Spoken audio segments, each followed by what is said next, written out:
Hello guys, welcome to my new video. तो आज की इस वीडियो में मैं आपको एक्सप्लेन करने जा रहा हूँ एयर ब्लू फ्लाइट 202 के बारे में। एयर ब्लू फ्लाइट 202 जो क्रैश हुआ था, वो क्रैश क्यों हुआ, कैसे हुआ, ये सब का आंसर मैं आज इस वीडियो में तो वीडियो को लास्ट देखिए। वीडियो अच्छी है तो वीडियो को लाइक कर दीजिए, चैनल को सब्सक्राइब करके बेल आइकन कॉल पर सेट कर दीजिएगा। और अब बस 9 ही सब्सक्राइबर्स बचे हैं 150 सब्सक्राइबर होने में। तो अगर आप लोग चाहें तो ये मीन्स इस वीडियो के 24 आवर्स के अंदर 100 व्यूज़ तो कंप्लीट करवा दीजिए और 9 सब्सक्राइबर्स भी कंप्लीट करवा दीजिए, ताकि मैं अगला वीडियो कल डाल सकूं। और वो भी एक क्रैश स्टडी के बारे में ही होगा, जो कि बहुत बड़ी गुड न्यूज़ आई है। ऐसे तो सैड न्यूज़ है, लेकिन हमारे लिए गुड न्यूज़ है। तो वो मैं थोड़ा सा हिंट दे देता हूँ किस बारे में है। वो है चाइना ईस्टर्न एयरलाइंस के बारे में। न्यू अपडेट कल आने वाला है, इसी के लिए मैं बोल रहा हूँ उस वीडियो पे 24 आवर्स के अंदर 100 व्यूज़ और 9+ सब्सक्राइबर करवा के 150 सब्सक्राइबर करवा दीजिए। तो अब चलते हैं अपने केस स्टडी की तरफ। तो फर्स्ट ऑफ ऑल इसका मैं आपको पहले डिटेल दे देता हूँ, सारा चीज़, सारे नंबर्स, टेक ऑफ, डेस्टिनेशन, हर चीज़ दे देता हूँ। उसके बाद मैं एक्सप्लेनेशन पार्ट स्टार्ट करूँगा। तो चलिए पहले रिकैप देख लेते हैं उसका। तो मैं हिंदी में पढ़ना, उसके बाद नहीं, मैं इंग्लिश में पढ़ना, उसके बाद हिंदी में समझा दूँगा। गलत Hindi, sorry. Air blue flight 202 was a scheduled Pakistani domestic passenger flight from Karachi to national capital of Islamabad on 28th July 2010. The Airbus A321 jet airliner surviving the flight crashed into Margala Hills north of the Islamabad's Benazir Bhutto International Airport, killing all 146 passengers and 6 crew members on board. It is the deadliest air accident to occur in Pakistan to date, the first fatal crash involving Airbus A321। तो ये crash भी हुआ है पाकिस्तान में। पाकिस्तान की ही एक aviation company है, airline company, उसी का हुआ। इससे पहले पाकिस्तान में एक क्रैश हुआ था, जो कि आपको याद होगा, PIA फ्लाइट नंबर मुझे याद नहीं है, लेकिन PIA का क्रैश था। उसका जो नाम था वो था PIA फ्लाइट 8303। तो उसी की तरह ये भी है। उसमें जो एयरक्राफ्ट इन्वॉल्व हुआ था वो था एयरबस A320 और उसमें A321। तो बेसिकली फर्स्ट पेज में क्या है मैं आपको हिंदी में एक्सप्लेन कर देता हूँ। ये एक एयर ब्लू कंपनी का एक एयरक्राफ्ट था, जिसका फ़्लाइट नंबर था 202। इसके अंदर टोटल 146 पैसेंजर्स और 6 क्रू मेंबर्स थे, और इसको कराची से टेक ऑफ करना था और लैंड करना था बेनज़ीर भुट्टो इंटरनेशनल एयरपोर्ट पे। लेकिन उससे पहले ये उसके बाद क्रैश हुआ मार्गला हिल्स में। तो अब आगे चलते हैं। यही आप देख सकते हैं एयर ब्लू, ये एयरक्राफ्ट का पिक है। और एक्सीडेंट का डेट था 20 जुलाई 2010। Summary control flight into terrain caused by pilot error. Site Margalla hills, Pakistan. ये लैटिट्यूड लॉन्गिट्यूड है, आप उसको सर्च कर सकते हैं। आगे चलते हैं। एयरक्राफ्ट टाइप जो मैंने बता दिया, airbus A321। Operator Air Blue. IATA flight number AD202। ICAO flight number ABQ202। Call sign Air Blue 202। Registration APBJB। Flight origin Jinnah international airport Karachi. Destination Benazir Bhutto international airport Islamabad, Pakistan. Total occupants 152, passengers 146, with crew members 6, fatalities 152, survivors 0।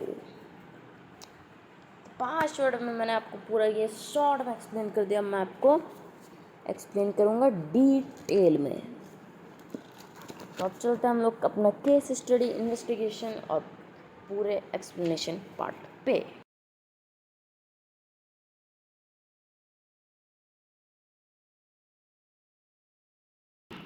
Jinnah international airport में 20 जुलाई 2010 को एक Airblue का flight, जो मैंने आपको अभी बताया, वो टेक ऑफ करने लगा।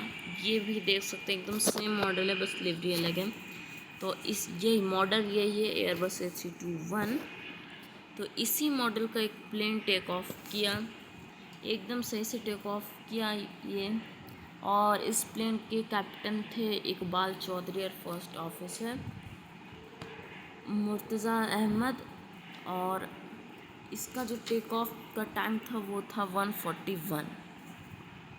और ये प्लेन एकदम सही गया इस्लामाबाद में, जहाँ पे इसको लैंड करना था। वहाँ पे मौसम ठीक ही था, थोड़ा सा ही ख़राब था, उतना होता है। और बेसिकली इस फ़्लाइट के साथ क्या हुआ, ये जो फ़्लाइट है ये एकदम सही तरीके से तो सब चीज़ हुआ इस फ़्लाइट के साथ, लेकिन दिक्कत यहाँ पे ये हुआ कि ये जो फ़्लाइट है वो जो रनवे लैंडिंग के टाइम जो पायलट ने रनवे दिया, वो रनवे था रनवे 12। अब रनवे 12 का मीनिंग होता है 1, और उसमें एक डिजिट जो होता है रनवे के नंबर में वो हिडन रहता है। जैसे रनवे 12 है तो उसका नंबर बेसिकली है 120 डिग्री। ये आप लोग डिग्री जानते होंगे, लेकिन जो पायलट था वो ठीक उस रनवे के पैरेलल अपना प्लेन लैंड करवाने लगा, जो कि था रनवे 30 मीन्स 30 डिग्री। हाँ, तो ये चल गया गलत डायरेक्शन में लैंड करवा रहा था। तो ATC ने इसे बोला कि आप एक जो एयरपोर्ट है, एयरपोर्ट का एक चक्कर लगा के आ जाइए, उसके बाद आप लैंड कीजिए। तो पायलट ने ठीक ऐसा ही किया, लेकिन वो जब चक्कर लगाने वाला था, मीन्स गो अराउंड इसको बोलते हैं, लेकिन वो गो अराउंड टाइप का नहीं था, क्योंकि टच नहीं हुआ, पहले ही उसको बोल दिया गया था करने।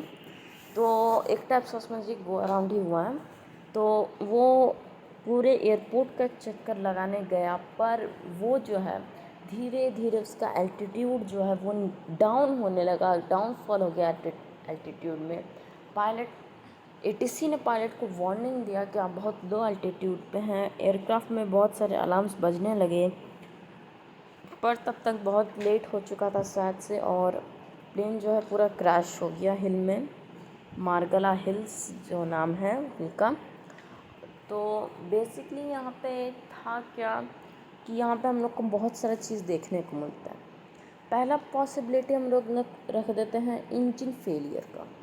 तो जैसा कि हमने PIA फ़्लाइट 8303 में देखा कि उसने उस फ्लाइट के पायलट ने ATC को मेडे मेडे मेडे कॉल किया था इंजन फेलियर होने के बाद, लेकिन यहाँ पे क्रैश मोमेंट तक कुछ पायलट के द्वारा ATC को नहीं बताया गया।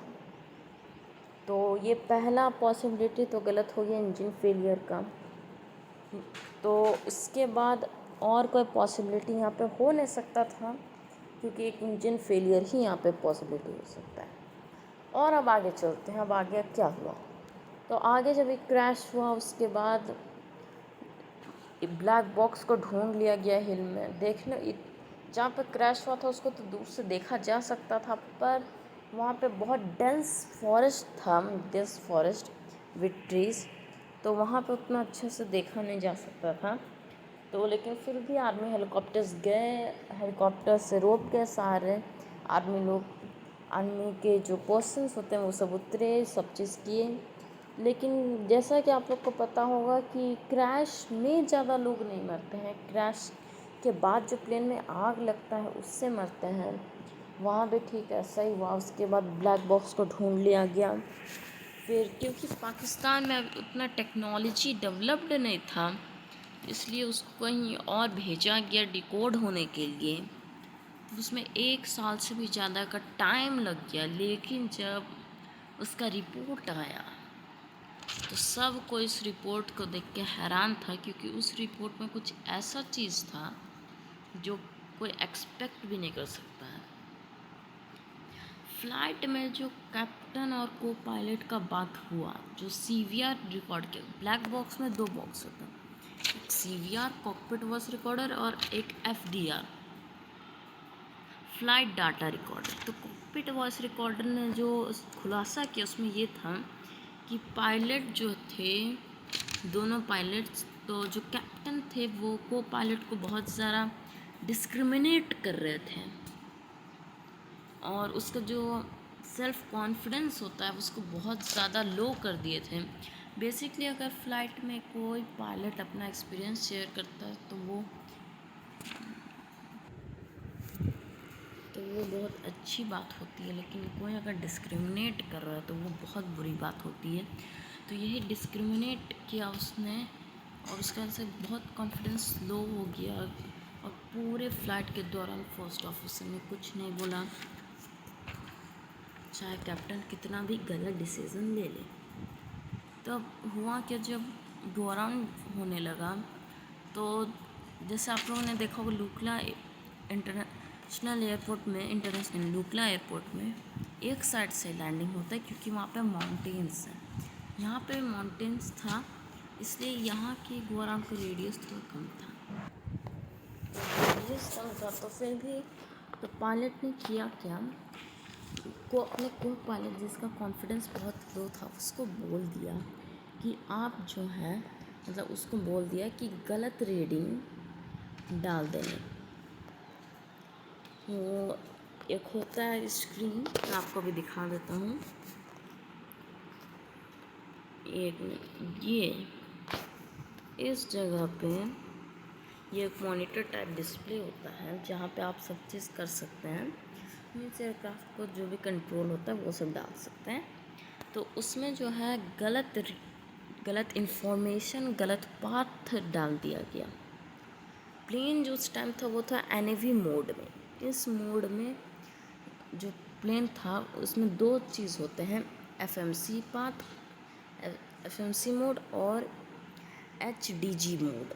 तो FMC मोड का मतलब क्या होता है, पाथ मीन्स प्लेन कौन कौन से पाथ से होके जाएगा उसके बारे में सब चीज़ उसमें रहता है। और HDG जो होता है वो डायरेक्शन बेसिकली होता है। यहाँ पे आप देख सकते हैं ये HDG आप देख सकते हैं, यहाँ पे लिखा हुआ HDG। तो यहाँ पे करना क्या होता है, यहाँ पे आपको इस नॉब को घुमाना होता है। जब आप देखिए यहाँ पे भी NAV है, यहाँ पे आपको दिखा देते हैं, ये होता है NAV मोड जहाँ पे आपको सब चीज़ डालना होता है, आपको कहाँ कहाँ जाना है। तो पायलट ने यहाँ पे अपने को पायलट को बोला कि गलत इन्फॉर्मेशन डाल देने, और वो उसका कॉन्फिडेंस बहुत नीचे चल गया था, इसीलिए उसने जो वो कैप्टन ने बोला वही करते गया, चाहे वो कितना भी गलत हो रहा था फिर भी उसने कुछ नहीं बोला, तो वो उसने कर दिया। उसके बाद जब ये हो गया, गलत रीडिंग डाल दिया, उसके बाद बहुत थोड़ी टाइम बाद जो प्लेन था वो हिल के नज़दीक आने लगा, एल्टीट्यूड लो होने लगा। तब जो ATC था वो बोला कि आप गलत डायरेक्शन में जा रहे, अपना एल्टीट्यूड सबसे पहले हाई कीजिए। तो उस टाइम क्या किया कैप्टन ने, उसने एकदम स्पीडली ये HDG में 300 डिग्री फीड कर दिया ताकि ये 300 डिग्री में टर्न हो जाए। मीन्स सामने अगर माउंटेन आ गया तो आप साइडवेज ही टर्न करेंगे, तो ये साइडवेज टर्न होने का आपने दे दिया कि 300 डिग्री में टर्न हो जाए। लेकिन बेसिकली इसमें करना क्या होता है, क्योंकि NAV मोड में तो पहले से था, तो ऑटो पायलट का ही मोड है NAV। तो NAV मोड में जब था तो उसमें अगर तुरंत हेडिंग चेंज करना होता है तो इतना इसमें ये जो मॉनिटर है इसमें उतना टाइप नहीं करना होगा। इसमें HDG वाले में जाना होता है, इस नॉब को घुमाना होता है जिस हेडिंग पे जाना है, यहाँ पे आपको हेडिंग दिख जाता है, फिर उस पर करके अगर एयरबस का वो एयरक्राफ्ट होगा तो पुल करना होता है, बोइंग का होगा तो उसको पुश करना होता है। यहीं पे हुआ है सबसे बेकार चीज़, जो कि है कैप्टन ने 300 डिग्री तो डाल दिया पर उसको पुल करना भूल गया। जिससे मान लीजिए आप व्हाट्सएप पे मैसेज टाइप कर रहे हैं तो मैसेज टाइप तो कर लिए, पर जब तक आप सेंड का बटन नहीं दबाएंगे वो कमांड सेंड नहीं होगा। वैसे ही यहाँ एयरक्राफ्ट में भी होता है, आपने हेडिंग डाल दिया लेकिन आप पुल या पुश नहीं करेंगे तब तक वो जो कमांड होगा वो एग्जीक्यूट नहीं होगा, और जब तक वो कमांड एग्जीक्यूट नहीं होगा डायरेक्शन चेंज नहीं होगा। तो जो कैप्टन था वो इसको पुल करना भूल गया, जिसकी वजह से प्लेन और ज़्यादा नज़दीक आते गया, और एक टाइम पे को पायलट ने फिर बोला कि हम लोग बहुत नीचे आ गए हैं। फिर वो कितना भी कोई भी कोशिश कर लेता लेकिन प्लेन ऊपर नहीं आया, जाके क्रैश हो गया। तो बेसिकली यही एक था, बहुत दर्दनाक क्रैश हुआ जो कि एकदम टोटल फॉल्ट था। कैप्टन का था 80% और को पायलट का 20%, क्योंकि को पायलट की इतनी गलती नहीं है लेकिन गलती थी, क्योंकि फ्रीडम है तो आप किसी को भी बोल सकते हैं, ये फंडामेंटल राइट्स में मेंशन है। और डिस्क्रिमिनेट नहीं कर सकते, इसके ऊपर लॉ भी है, आर्टिकल्स भी है, बहुत सारी चीज़ हैं। तो वो सब को छोड़ देते हैं, क्योंकि ये पाकिस्तान का चीज़ है तो हम लोग अपना फंडामेंटल राइट्स नहीं बोल सकते, क्योंकि उन लोग का अलग चीज़ होता है। तो यही है, और इस क्रैश के बारे में इतना ही। तो अब मिलते हैं अगली वीडियो में, तो तब तक के लिए जय हिंद जय भारत।